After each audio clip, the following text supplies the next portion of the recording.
when we had this discussion, when I've gone into a lot of the barbecue places and things, I have seen different styles of cutting. Now, I think even Richard talked about that when you're talking about competition. You're coming in here showing some product that you've got kind of a flat and a point still connected, and I'll see that turned in again as I watch the TV stuff. I'll see people do that.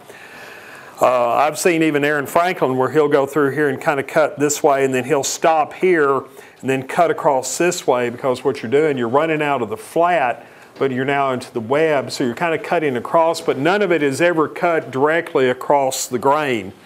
We believe that the best eating experience is always if you can cut across the grain.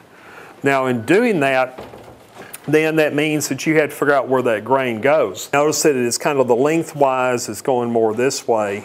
Now, if I don't feel confident about it, I'll come along here and cut some of that off and see that I've got that. And this one's kind of falling apart pretty good, but it's been steamed in here for a while, so while we've been waiting on that.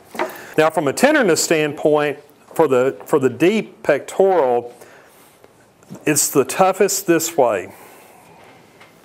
So I'm pointing towards the back of the animal. This is the head. This is the back. This is the fifth rib, fourth rib, third rib, second rib, first rib, just roughly on that.